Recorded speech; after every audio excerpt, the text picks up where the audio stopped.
Welcome to Building Stories, a podcast where we tell honest and sometimes funny stories about construction and digital transformation.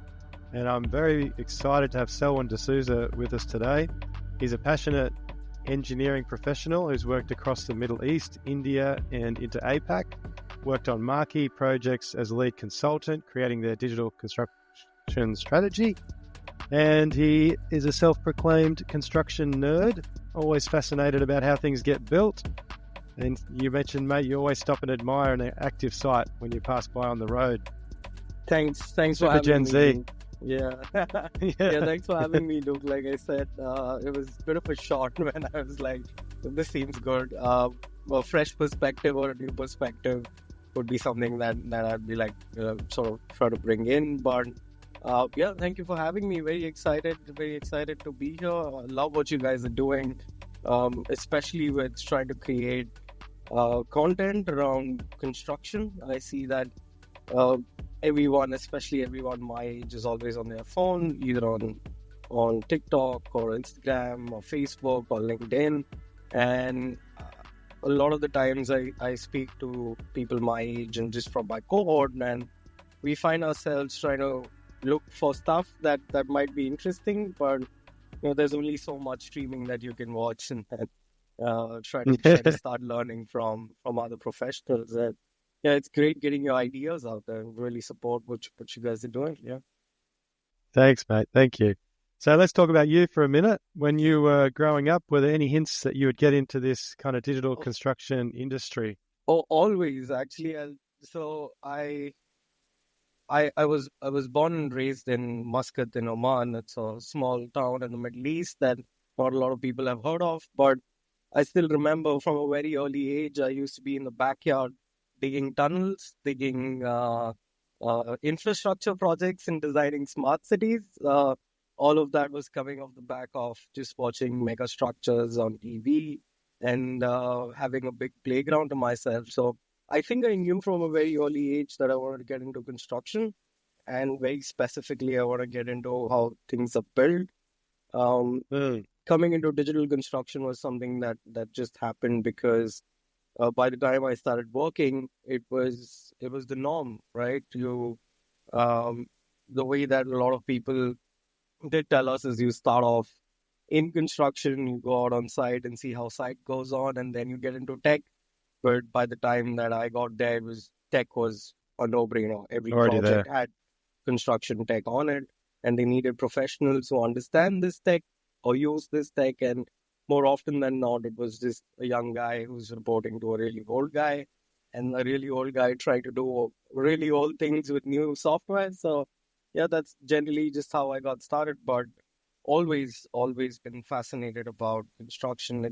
It's the mundane things that gets me going. So fascinated about drainage and culverts. I'm obsessed with culverts and drainage in general, and just how water gets spread out. And that was also a part of my thesis when I was doing my engineering back then. But yeah, none of the fancy stuff, big, large skyscrapers with smart IoT stuff doesn't fascinate me. More is like, how's the shit getting from this building back to the processing plant and how that gets processed. That's more my beat.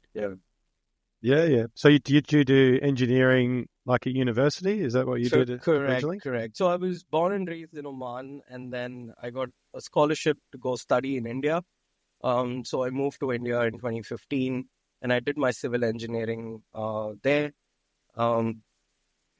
Luckily or unluckily, I think the way that the system works there is they start you off from scratch. So I had to take about 3 semesters of engineering drawing.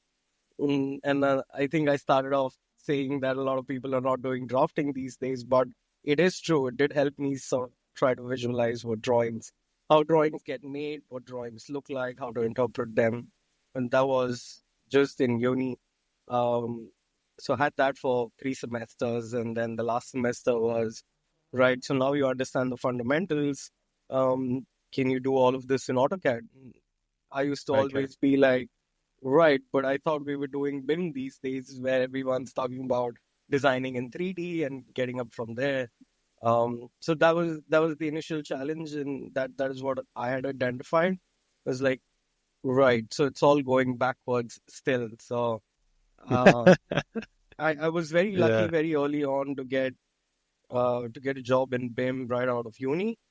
Um, and that's where I always say that it's very important for young engineers to have good mentors. I was very lucky to have very good mentors very early on. Um, they sort of pushed me to learn myself. And on Mm. the other end as well is what I've also realized is mentors don't know how to mentor by default. You also need someone to be able to ask the right questions or just ask questions, and that sort of gets them going. And that's how I moved into digital construction. But my first job ever was directly in BIM, and that's how I got Okay. started. That's cool. So you're a BIM native. Yeah. So what were some of the key moments in your career then, kind of from that moment till now? There's some turning points or big moments? I remember this one project that I was put on just into a year of working. Was we had to create a complete digital strategy for the high speed rail project in India. So they making their first high speed rail. It's a 650-kilometer long elevated section, and it was supposed to get built in 4 years. So digital construction and just VDC was supposed to play a big role and big part of that. Um, what we were tasked to do it was, yes, we will be creating these models and the contractors will be giving us all of this data at the end of the day. But what are we supposed to do with that data? So I Okay. think where I started getting into just consulting or working with data in general was that first project, which pushed us to think of this is what we have now, but all of this is going to get used 50 years down the line. So it was a lot of finding out what new tech is, what are the trends, where everything would be going, and then making sure that the entire project is set up for success at the foundation level. We Mm. spent about 8 months. I remember working 14 hours a day nonstop, just researching, putting together POCs, using different platforms, using API connectors. I remember that's when I started following this great company I love called Agave. And also, I'm forgetting the name, but just generally unsiloing the data, because it was all just Mm. right. You have this Revit model that will only open in Revit, and you can only read the information in Revit. So, 50 years down the line, would I still need to be, buying Revit to use it? So I think that was one project that I still go back to. Was that's what put me on trying to understand when you go through your digital transformation process. It's always important to, number one, yes, understand what we need to get done now, but you also need to prepare for what might come 30 years down the line. And if you set yourself up for success from day one, you know, um, once I'm retired and another Gen Z or a Gen A engineer comes in, he's not going to be like, oh, yeah, this guy was not thinking about, AI, or he didn't give me the right parameters, or the data is not structured in a way that I'm supposed to have it. So, yeah, I always look back at that project, and that's impacted almost everything that I do. So Okay. anything that I do for myself or the customers, generally, I first think of, all right, how is this going to be used 10 years down the line? And how can we set them up for success from day one? That's great.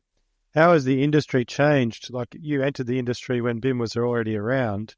Has it changed that much kind of between then and now, do you think?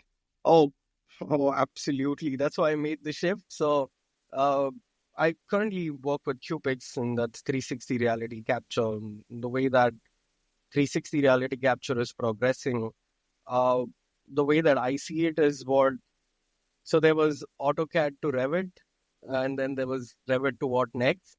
And I think 360 Mm. reality capture is what's next as the tech gets better, as we start identifying elements and start creating digital aspects of those elements. I think BIM would then stop at the design stage, and then you would not need a 3D design model for later. So one thing that I fully believe in is that you do not need 3D models for operations and maintenance. You just need to be able to identify your maintainable assets, tag those maintainable assets, and connect that 3D spatial context down to other systems and your CMMSs, etc., etc. So that's the advent that I've seen. Actually, I do fully believe that 3D models of BIM, yes, it's important for design and coordination, but after that, there can be a big question mark, and you can rethink the entire idea of, do I even need it? Yeah, no, it's very interesting. And so you see a time where like reality capture will take over the as-built process, and that will become kind of the deliverable, yeah? Yes, correct. So coming back to just identifying why did you need a 3D model in the first place? So you keep seeing all of these theories of 6D, 7D, and connecting your IoT systems to this really fancy viewer, and etc., etc. But once the project has been handed over, the only reason that everyone's been looking at it from a BIM perspective is because they spend a lot of money in the 5 years of building the project to make that model as good as possible. So now everyone's just looking at the problem like, right, I have this model, what more can I do with it? Rather than, my problem is actually I don't have a reality, or I don't have a proper as build of what I have, and how can I build off of that? So that's the change that I sort of foresaw. I mean, it's still very early days, but coming 5, 6, even 10 years, I think that would become the norm, and instead of it being based off of a 3D model that's been converted to an as-built, 360 reality capture, or just reality capture in general would take over, and you could then start building insights off of that, etc., etc. So, but there will still be like a golden thread of data that connects all of those points, yeah? There has to be. So you're just taking off the 3D object or the element out of the entire equation, and that's where 360 reality capture also needs to get a little bit smarter. Some things that I'm really fascinated with these days is the latest and the greatest in just the space of reality capture is identifying a string of points and then treating those string of points as objects rather than it being just points. So I think once that becomes tech as BAU, you could then start assigning data to it, and then you can start building that sort of spine. The great thing about this is just maintaining and updating that reality capture would become so easy. Fast. You wouldn't need to go back to a LiDAR scan and then convert that LiDAR scan to your latest BIM model, so that because everything was based off of your BIM model, and then who's going to update that, right? Whose responsibility is it going to be?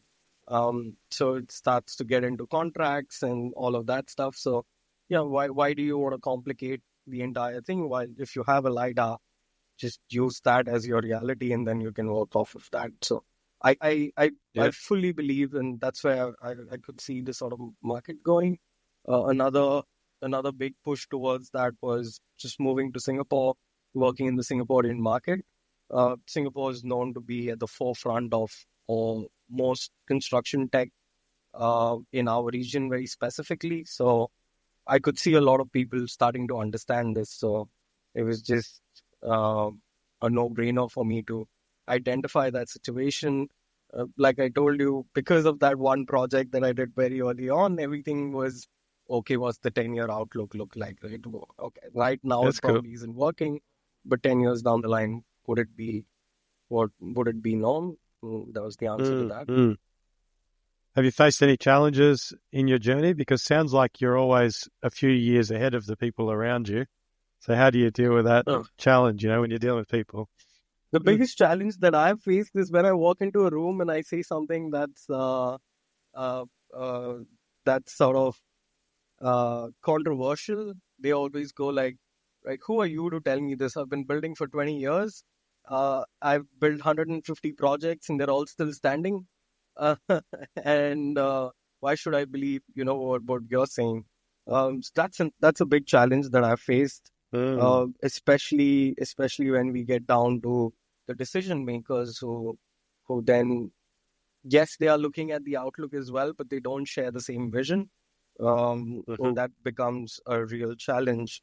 Another thing is also there's just so much noise in the space itself in digital construction.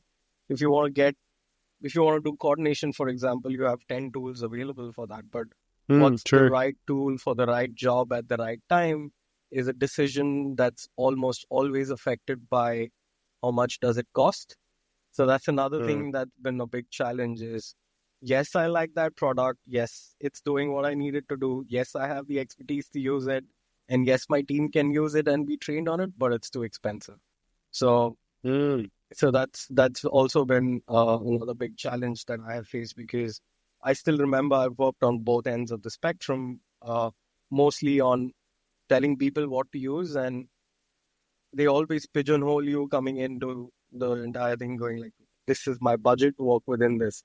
I was like, right, do you want me to solve your problem or do you want me to work in your budget? If you want me to solve your problem and be within your budget, then maybe I have to develop those skills and see how that would work. But yeah, these are some of the challenges that I generally faced. And the other thing is also peer interaction. Like I said, my peers generally, when they do come into the industry, they're just taking tasks from someone. So just identifying original ideas coming in from people who would still be there once the project is done is also another thing, another challenge that I've seen. Anything you're particularly proud of in your career? I'm sure there's lots of things, but anything that you think, oh, I'm really glad I was part of that? So there was this one transition phase that we worked on at the Expo 2020 in Dubai. So that was a project that I still remember, because the project was supposed to get done in 2020 and then COVID happened. So everything sort of shut down. So I still remember just because we were working in a digital first environment already, getting the project back up online was not a 4, 5, 6 month process. It was just a 2 or a 3 week process. And True. the identification of that, you'll be surprised, was just because we were using Zoom before Zoom was cool. Just because we were using Slack before Slack was cool. So the entire project, to this date, I still say that the reason why that handover was successful was because all the teams were using Zoom before Zoom was the norm, and people started communicating well. And I still remember setting up the data structures for that just became easier. So just, you would be surprised that it's not tools like Autodesk Construction Cloud or your BIM 360s or your Revistos or your Revit or whatever that helped. It was about collaboration. Yeah, it was just talking to each other. Something as simple as AnyDesk. It was something as simple as Zoom, and that was just this huge sort of thing that we were super proud of, was just because we were running the entire project remotely before remote working or remote construction was a thing. So I'm very proud of having come into the way we work today just from the very beginning. In fact, having sort of pioneered that was something that was super, super cool to be a part of. Definitely. You mentioned before the importance of good mentors. What's a piece of advice that you would give someone if you're mentoring them? What would you say, if you want to be in this industry or work in construction? I actually have two aspects to this. So the first aspect is the mentor themselves, and the second aspect is the mentee. So I'll break it down. I always see that the people who are good at what they do generally don't like to share much. It comes from a couple of things. Number one, what I have noticed is the really smart people are almost always introverted. So they don't like to, be out there and speak to people and then get in touch with them. So that's one aspect of it. And the other aspect of it that I've also seen is it's just that internal collaboration. So it's always like, right, I'm at an entry level job, but the person that I like is probably the VP, and how do I get close to the VP and work with him on a day-to-day basis? So um, that's where I've been extremely lucky. I started working off with CEOs and founders from my first gig. So the first job that I had was directly from the CEO's office. The second job that I had was also from the CEO's office. So it was Great. always just shadowing.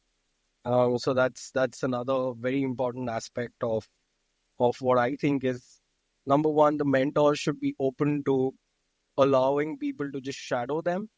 I understand that if you coin the entire term as a mentor, then you're supposed to give some time and talk with them, etc., etc. But that generally is not how it works. And the other thing is just being observant. I always suggest, or just my peers, is a lot of learning is just shutting up and just listening, and then analyzing of what you have just listened to. So I think it's break it down into two parts. So this mentors being open to letting people shadow them, and the other way is just people being observant enough to identify what's been wrong and ask questions. So it might seem extremely simple and extremely logical, but I have not seen it being recreated a lot everywhere. So maybe that's because what's actually happening is a knowledge transfer, right? So the person with the more experience is doing a knowledge transfer to this other next generation. If that doesn't happen, where does that knowledge end up? It goes, you know.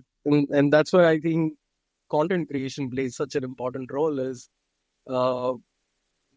sometimes the knowledge transfer needs to be done to a broader audience, because just because content's become the new thing, and I don't think it's going to go anywhere. People consume content on a daily basis. So if you're not transferring knowledge just generally widely, then that would become a problem. And yeah, that's where then having podcasts or having long form content comes in, and then cutting those in, clipping those out, and putting it into short form content, etc., etc. So yeah, I absolutely fully believe that content is also going to be a big part of just knowledge transfer in general. Definitely. Are there any mistakes that you can reflect on that you'd like to share that perhaps others can learn from your mistakes? Well, there have been so many. I just have to select the one. Me too. Just have to go back to the one that was the most significant one. I think one mistake that I did very early on was when we did get into the thick of things, we didn't validate solutions to the extent that they were supposed to be validated. And I always look back to go and to myself and be like, okay, if I did think that it would work in theory, did we try it out ourselves at a small scale and then see whether that would actually work, and then bring that into the entire thing. So that's something that was a huge learning for me. Is now whenever I go and do suggest something to someone or use it myself, I always try to sandbox it myself first, try it out myself at a small scale, and just look for corner cases. Because a lot of the times, at least what I have seen is, when you do engage an external consultant, a lot of what they're suggesting works well in theory. But when you put it to use, you then start noticing, all right, well, I couldn't bring this to here and this to here, which then becomes the most significant bottleneck, and the whole thing just falls over. So it's kind of validating the workflows. And some of those things is very different when it's a small project. At some point, the projects get so massive, the thing falls over anyway. Yes. So, yes. Yeah. So I consider myself lucky to have identified that really early on. I see a lot of people go through a lot of really hard, like just real hard lessons to learn that at a real later Yes. stage in their life. But I think that's what's helped me just be that much better. And that learning is not just a professional learning, or it's also a deep personal learning as well. Is if I think it would work in theory, I would want to try it out first and then see how that goes. I think that would have been the mistake that we did. That was a lifelong learning for me. But I don't think I'm done making mistakes. So No, me yeah. neither. Let's start talking about the future then. So, what's up next? You mentioned some of the trends for the industry, but what are you particularly excited about yourself? I'm super excited about just chatbots in general. I still remember as a young engineer in BIM, the biggest problem that I used to have is if I want to model a wall from flow 1 to flow 2 with offsets and these parameters, how do I do that? So a lot of the times it's expected for a lot of these people to go through trainings of these tools. So they need to go through maybe a Revit course or an AutoCAD course or even Autodesk or an ACC course or whatever. So just general chatbots and what companies like WhatFix are doing, just helping enterprises scale of, all right, I just need to do this one task and how do I do it very quickly? I think that's going to be a game changer because I still believe that AI definitely is the next big thing, but it's not going to replace anyone. I think it's just going to make people better, at least at this stage. So that's the first thing that I'm excited about. And second thing is obviously connecting reality capture for facilities maintenance, because if you take Okay. that 3D aspect out of it, just maintaining and updating and going through those 5 levels of actually creating a predictive twin would then become a lot easier. And that's where scale comes into play.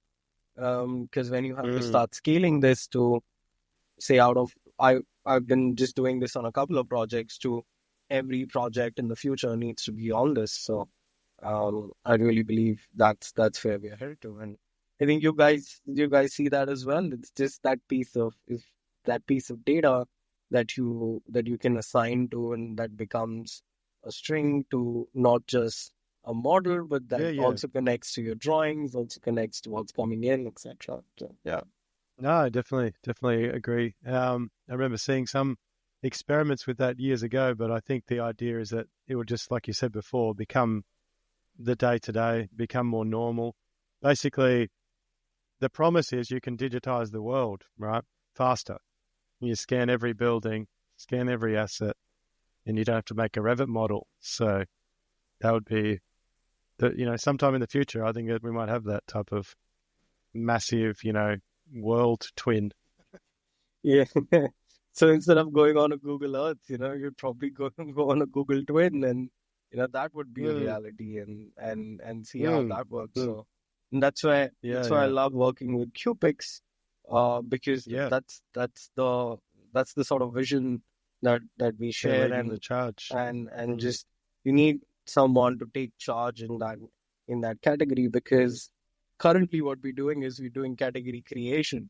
There was no 360 category then. So you're creating a category and then identifying what actually can be done. And then, I always like to say that these are not just pretty pictures. These are pretty pictures now, but in a couple of years, they will start becoming really actionable data that you will start relying on. And then if that is then connected to, just data coming in from other streams, it becomes a super intuitive, interactive way of looking at everything. So Yeah. If you think about tech in general, software or whatever, you've got features, but the features are not the gold, is it? It's like, what does that enable me to do? So what's your thoughts on that? Like, yes, we can capture a photo, but somewhere there's a link to the real value, right? So whenever I look at this is how I treat softwares when I look or use softwares. I don't see features first.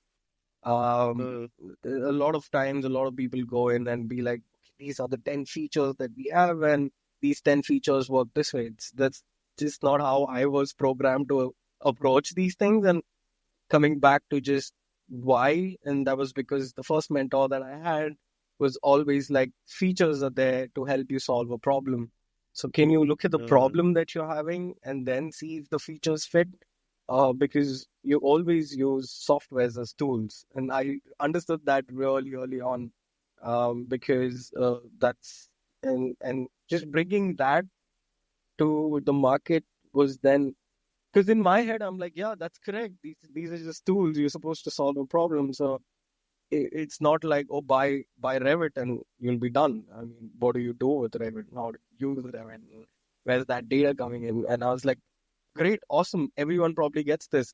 And then you work and then you work with a lot of people, and their outlook is, oh, I bought Revit, but my problem's not solved. What's going on? Yeah, true. I've got more problems now. Yeah, I've got more problems now. So that was something that I realized was not common sense. And then somebody told me, common sense is not so common. I was like, yeah, all right, that's a learning. That's a learning that I'm going to take forward. Yeah. So digital creators, what role do you think they're going to play in influencing the next generation of engineers? Oh, just like I said, I think I speak for myself, and I think I speak for the community while I say this. I get all my news on TikTok and all my news on Instagram. So my informed decision is coming in from a creator informing me about these things. So if you don't have a lot of creators in the space who are pushing a certain narrative or who are looking into bringing that knowledge to people at that scale, I'm afraid that it'll just fall off, and people say that there's no digital engineering talent left enough, and we're not getting new talent. So how do we go and do this in the next 15 years? I think that's where digital creators play a very big role. So it's just about, and I wouldn't even want to say that, you just limit yourself to like video content. Video content is the most interactive, but just put your thoughts out there. Don't gatekeep stuff, right?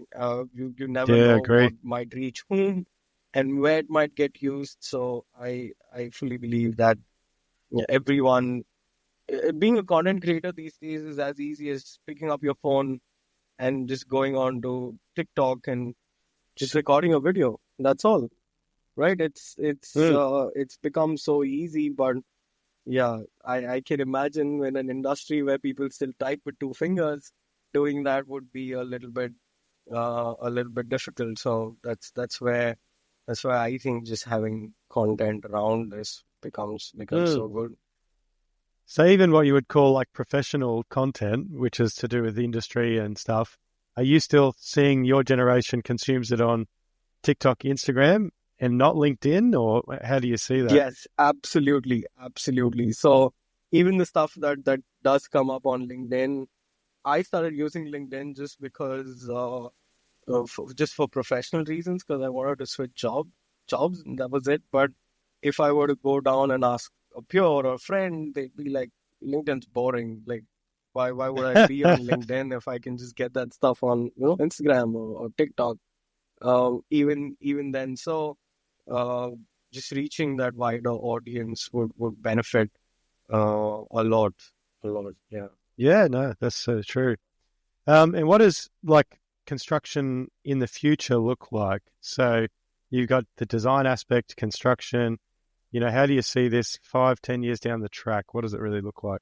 I think something that we need to start really looking on, this is something I'm really passionate about, is just how much carbon we're putting into our environment. And to that extent, I think construction, take cement for example. Cement is one of the largest carbon producers in the world, to an extent where most developed countries have stopped producing cement themselves. Just up until a couple of years ago, there was this huge cement production facility in Europe that got shut down and completely moved to somewhere else, because of how that was. So in the future, because there's no planet B, I think, yes, tech is cool, but there needs to be some real innovation into these things that come in out on site, especially things like cement and steel in general. I think I still remember Mm. a large part of my thesis and our cohort was just identifying, can we reduce steel or replace Mm. RCC and still get the same benefits. So that's something that I think requires real innovation, just materials research and identifying how we can Mm. build stuff better. Because at the end of the day, all of the tech and the digital stuff that we do all helps us build faster, build under budget, build on time. But but we are also not focusing on a very large aspect of materials in general. Mm. So Mm. I still believe, Yeah. from what I see, there's not enough happening. There should be a lot, people should focus a lot more on um, how to make cement better, how to make paint, for example, is another big thing. It's just how to make paints better and how to cool our buildings Mm. better. Don't So that I don't Mm. need much HVAC or cooling, for example. So Yeah. Yeah. We started doing a little project with someone, and it was wrapped around, yes, concrete and steel are high cost, but once you use them, do you know how much is sitting in that building to potentially pull out one day yes, and use it again, yes, right? yeah. We're not even capturing that in most cases already. So we need to start doing those things, I think. Yeah, that brings me to that. I read this amazing paper um, around circular economies and just material passports, and I was like, Oh, yeah. that's fascinating. Like, if you could assign a unique identity to a material or a physical asset on site, which could potentially be reused at a later date, that Mm, would be awesome. But yeah. definitely. Yeah, yeah.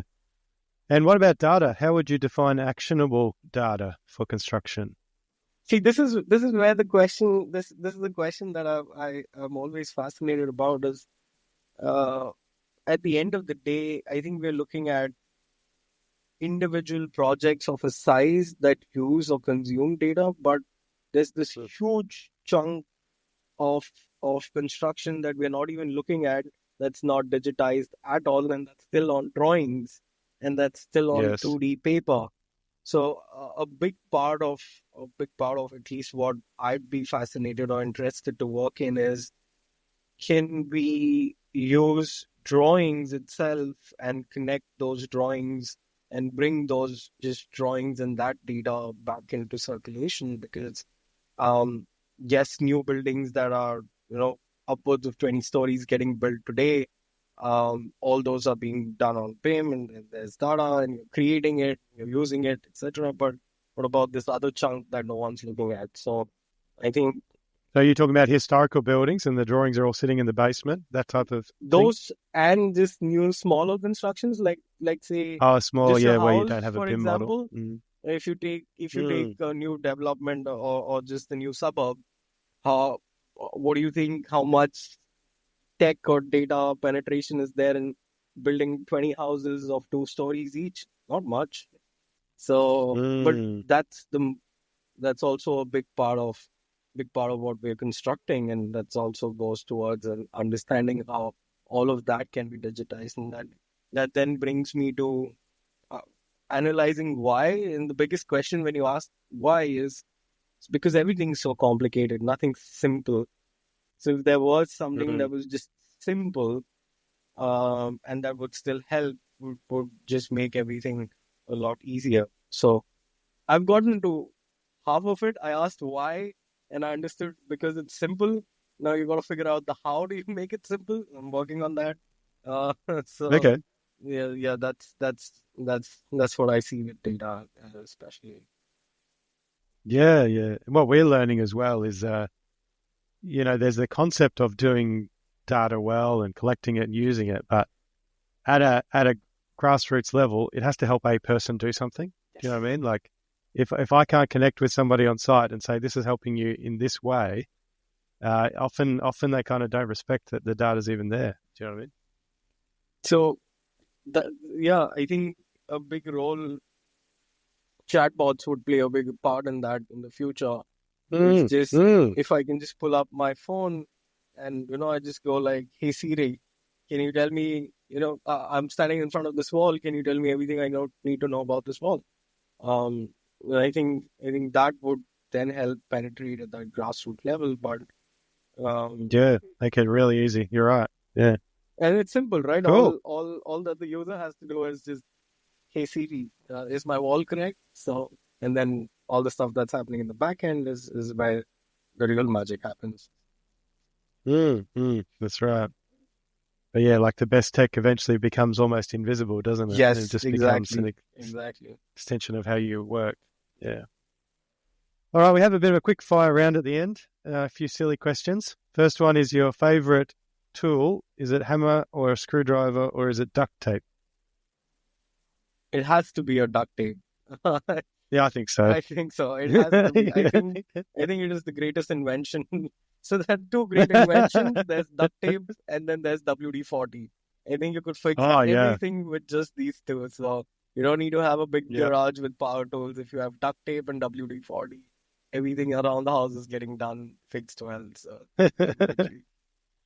we touched on this already, but what's your favorite material? Concrete, steel, or timber?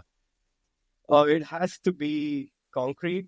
But if concrete was just a little bit greener, that would just make it a lot easier on the environment. But definitely concrete. Yeah, I had the news today. They launched a timber satellite. They're made out of wood. They put it in space. Yes. And because there's no moisture up there, yes, they think it'll be okay. It'll be okay. Interesting right? to see. Yeah, exactly. Exactly. Yeah. What about your favorite bit of hardware tech that you've seen? Oh, it has to be something that I recently saw was 360 cameras. I think is what I'm all about these days. I reckon 360 cameras. Just so fast, so easy. So fast, yeah, they're really easy. good. Lightweight. Yeah, exactly. So, there are still one thing I think 360 cameras need to fix is if you can take that GNSS that's this big and shrink it down to just be integrated in the camera itself. I think that would be absolutely game changing. But 360 cameras and just the emergence of cameras out on site has been really fascinating. Yeah. And do you see like one of these becoming more popular, as in like sometimes they have the head-mounted cameras and sometimes there's the drone with the camera. Sometimes you just got the candy bar. What do you think is going to become the main So the one? thing with the head-mounted helmet is, and this is something I actually learned from a safety manager, was you're not supposed to have anything mounted on your helmet because the helmet's designed to break on impact. So if you mount a camera on your helmet, that's a safety violation. And I was like, right, yeah, that makes a lot of sense. So it does. So I'm totally against mounting your cameras on your helmets because a helmet is the first line of defense on site.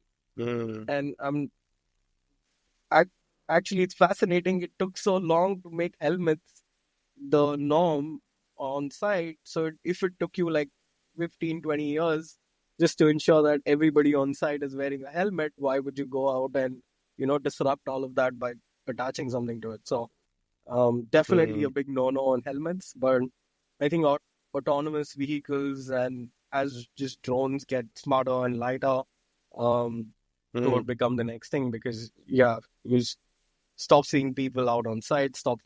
There's a lot of labor issues as well, and you don't see many people getting into trades. So if you don't have people out on sites, who's going to do the captures? I think that's the other thing as well. Yeah, totally.